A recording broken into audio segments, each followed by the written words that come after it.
Aelyria Prime. The Siege of Aelyria. Starlight. Post number 1. Kaelon.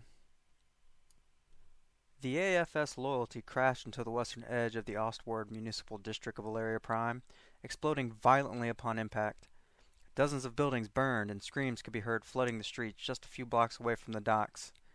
As the impact occurred, horns could be heard being blown by city guardsmen from throughout the city, perhaps as a warning, and shouts started to erupt from the docks to the east, portending a battle underway. From the wreckage of the ship leaped out a female gnome, wearing a badly singed uniform of the Imperial Navy, though its design appeared somewhat outdated compared to the more recent uniforms. The medallions on her chest, though, were the same as those worn today. She was an admiral. "Quick! Help!" she shouted.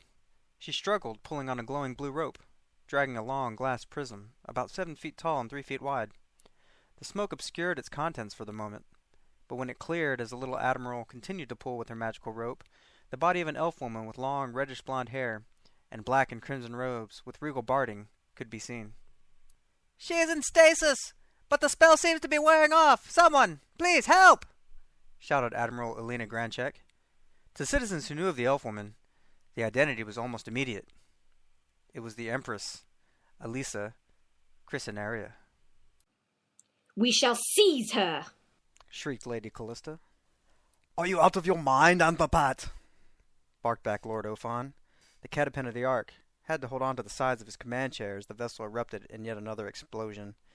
"Never mind the fact that the Ark is disabled. The most we could send is 6 or 7 Guardians.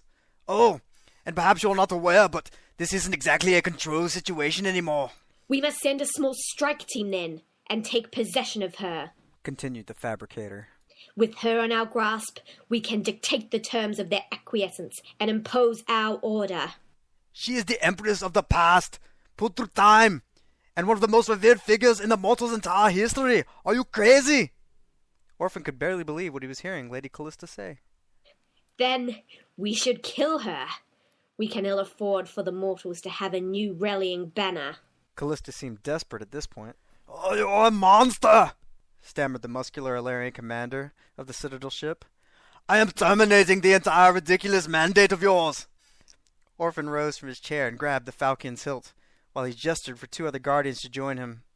"This is now a military operation, and you shall take orders from me." The 7 ancient Aelyrians were on the scene in under a minute. As Elena Grenchek screamed out, her voice being lost in the flood of screams as people tried to flee from, not approach, the wreckage of the AFS Loyalty, she could only throw her body over the glass prism holding the motionless body of Empress Alyssa Chrysaneria. The Empress had fallen into a deep coma, and the Imperial Regent Kaelon Zerzentis had uncovered her daughter's conspiracy to have her poisoned. And so, the Empress had been placed into stasis, as no cure could be found to save her life. "Stand aside, Admiral," said Lord Ophon.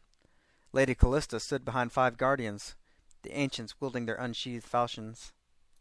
The little gnomish admiral's jaw dropped to the ground. "Oh, my gods!" she fainted.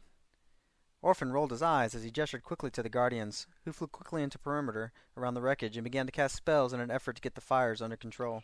"Consider carefully what you are doing, Catapan," said Callista. The fabricator seemed tense, her elder eyes darting about nervously, as if expecting an ambush at any moment.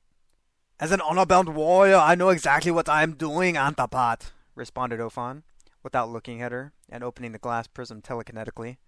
"A new pretender today makes little difference to the mortals. But if an ancient Aelyrian saves the life of the Empress from the past, that can change the course of a war." Alyssa Chrysaneria's motionless body began to hover out of the glass case, and Ophon closed his eyes as his fingers drifted and strummed the air, sending glimmering light of reviviscence towards the Empress.